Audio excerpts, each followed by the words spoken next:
안녕하십니까? 알렉스차 변호사 그룹의 정대용 변호사입니다. 오늘 저는 손님이 넘어졌는데 왜 주인이 보상할까? 라는 제목으로 여러분께서 미국 생활을 하시면서 꼭 알아두어야 할 법적 상식에 대해서 한번 소개하고자 합니다. 다 큰 어른이 되어 미국에 와서 살면 잘 이해되지 않는 것이 많습니다. 저 같은 경우는 그중 하나가 손님이 마켓이나 식당에서 넘어지거나 테이블 모서리에 부딪혀 다쳤는데 대부분 주인이 책임을 진다는 것입니다. 방귀 낀 놈이 큰 소리 친다고 분명 잘못은 다친 사람이 한 것 같은데 되려 주인이 미안하다고 사과를 하는 겁니다. 심지어 소송으로 이어져 엄청난 금액의 돈을 주인이 물어주기도 하더군요. 실제로 한 중년 여성이 주차장 방지턱에 걸려 넘어졌다는 이유로 상가 주인에게 보상을 받고, 장을 보던 할머니가 마켓 시식 코너 카트에 걸려 넘어졌다는 이유로 거액의 보상금을 받는 것을 본 적이 있습니다. 분명 손님이 실수로 넘어진 것 같은데 말이죠. 왜 그럴까요? 이것은 미국 법과 한국 법이 다르기 때문입니다. 미국 법에는 한국 법에는 없는 부주의법 또는 주의 태만이라고 번역할 수 있는 네글리전스라고 하는 영역이 따로 있습니다. 이것을 조금 쉽게 설명드리면 미국 사람들의 사고 속에는 세상의 모든 사람은 다른 사람에게 피해를 주지 않기 위해 조심해야 하고, 더 나아가 예상 가능한 위험이나 사고에 대해서는 미리 예방 조처를 할 의무가 있습니다. 이런 논리에 의해 마켓이나 식당 주인은 손님이 자신의 가게 안에서 넘어지거나 다치지 않도록 가게를 안전하게 유지해야 하며, 만약 주인이 가게를 안전하게 유지하지 못해 사고가 발생했다면 주인이 책임을 지도록 하고 있는 것입니다. 가령 예를 한번 들어보겠습니다. 가게 안에서 누군가 흘린 물로 인해 바닥이 미끄럽다고 가정해 봅시다. 이때 한 손님이 이 물을 밟고 미끄러져 크게 다쳤다면 누구의 책임일까요? 두 가지 경우가 있을 수 있는데요. 만약 바닥에 물이 있는지 한참 됐다면 주인이 책임질 가능성이 높습니다.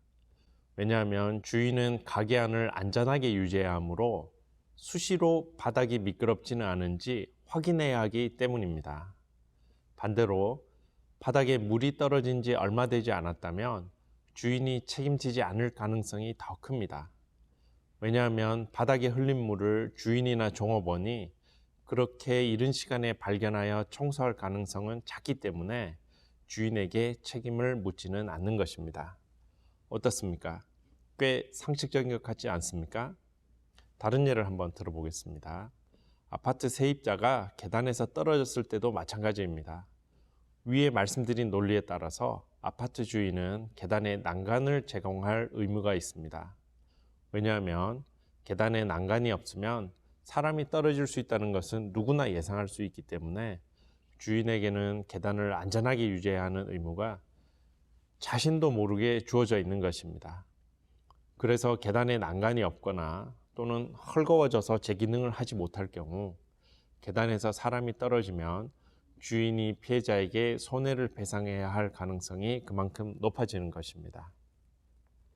이 밖에도 바닥에 흘린 물이나 음료수, 또 왁스칠을 해서 미끄러운 바닥, 조명이 제대로 돼 있지 않아서 어두운 주차장이나 계단, 또 찢어진 카펫 또는 헐거운 마룻바닥, 심지어 얼음이 얼어있는 인도에서도 넘어져 다치는 경우가 많이 있습니다. 모두 주인이 제대로 안전하게 유지 관리하지 못한 경우라 할 수 있겠죠. 이런 때는 피해자들이 주인으로부터 보상받을 가능성이 그만큼 높습니다.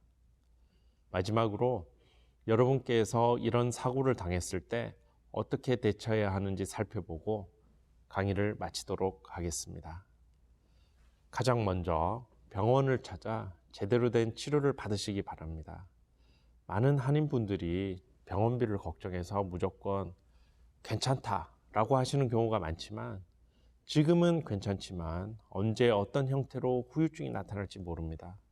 또 제대로 된 보상을 받기 위해서는 반드시 의료 기록이 필요합니다. 말로만 해서는 안 되는 것이죠. 둘째, 즉시 가게 주인이나 종업원에게 알리셔야 합니다. 셋째로, 사고 목격자가 있다면 그분들의 이름과 연락처를 꼭 확보하십시오. 많은 경우 양측이 서로 다른 주장을 하기 때문에 목격자의 결정적인 한마디에 따라 책임 여부가 달라지기 때문입니다. 넷째, 사고 원인이 된 상황을 사진이나 동영상으로 촬영해 두십시오. 다섯째, 각종 기록이나 혹시 일을 하고 계신다면 근무 시간 손실, 사고로 인한 피해에 대한 자료도 따로 모으고 보관하시기 바랍니다.